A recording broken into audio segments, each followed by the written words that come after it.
বুদ্ধিমান স্ত্রীরা কখনো স্বামীর সাথে তর্ক করে না।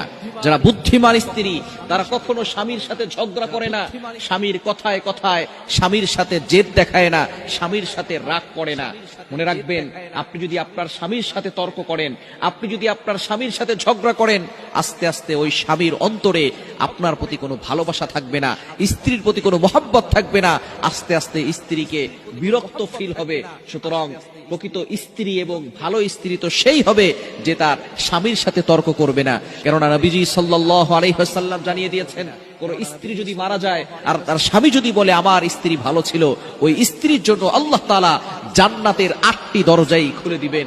সুতরাং প্রিয় যে সমস্ত স্ত্রীরা আছেন, অবশ্যই আপনার স্বামী হচ্ছেন আপনার কাছে হীরার টুকরা। তাকে মহব্বত করুন, তাকে ভালোবাসুন, তাকে সম্মান করুন, তার খেদমত করুন। অবশ্যই আল্লাহ তাআলা আপনার জন্য জান্নাতটাকে ওয়াজিব করে দিবেন।